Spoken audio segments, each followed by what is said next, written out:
பிராமணன் கேட்கிறான். சுவாமி, நான் இந்த உடல் என்றுதானே நினைக்கிறேன். கை வலித்தால் எனக்கு வலிக்கிறது, பசி எடுத்தால் எனக்கு பசிக்கிறது. இதில் நான் வேறு, உடல் வேறு என்பது எப்படி சாத்தியம்? அதற்கு அந்த சித்தர் ஒரு புன்னகையுடன் பதில் சொல்கிறார். மகனே, நீ உடுத்தியிருக்கும் சட்டையை நீ என்று சொல்வாயா, அல்லது நீ குடியிருக்கும் வீட்டை நீ என்று சொல்வாயா? இதை ஒரு அழகான உதாரணம் மூலம் அவர் விளக்குகிறார். கற்பனை செய்து பாருங்கள். ஒரு பறவை ஒரு கூட்டில் வசிக்கிறது. அந்த கூடு வைக்கோலாலும் மண்ணாலும் ஆனது. அந்த பறவை நினைக்கிறது, இந்த கூடுதான் நான் என்று.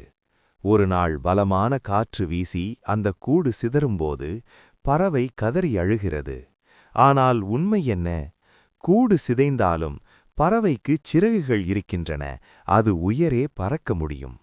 சித்தர் சொல்கிறார், உன் உடல் என்பது ஒரு பஞ்சபூதங்களாலான கூடு. நீ அதற்குள் தங்கியிருக்கும் பறவை. கூடு என்பது அழியக்கூடியது, ஆனால் நீ, அதாவது ஆத்மா, என்றும் அழிவற்றவன். இதை இன்னும் எளிமையாக புரிந்து கொள்ள ஒரு உதாரணம்.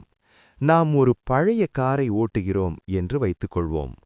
காரின் டயர் பஞ்சராகிவிட்டால் நாம் எனக்கு பஞ்சராகிவிட்டது என்று சொல்வோமா?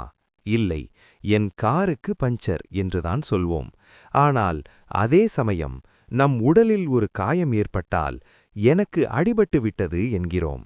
இங்கேதான் மயக்கம், அதாவது மாயை ஆரம்பிக்கிறது. சித்தர் சொல்கிறார், உடல் என்பது ஒரு வாகனம். அதில் அமர்ந்திருக்கும் டிரைவர்தான் நீ.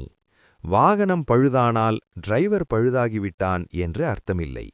நீ இந்த உடலை பயன்படுத்துகிறாய், ஆனால் நீ இந்த உடல் அல்ல.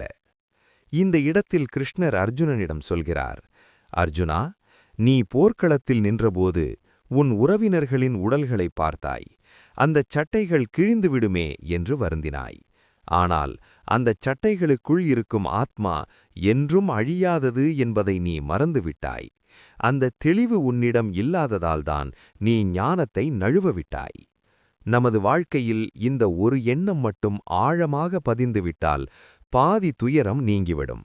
ஒரு நஷ்டம் வரும்போது, ஒரு நோய் வரும்போது, அல்லது ஒரு பிரிவு ஏற்படும்போது, இது என் உடலுக்கோ அல்லது என் சூழ்நிலைக்கோ வந்த மாற்றம், இது எனக்கு, அதாவது ஆத்மாவிற்கு வந்ததல்ல என்று சொல்லப் பழகினால் அங்கே ஒரு அசாத்தியமான அமைதி பிறக்கும்.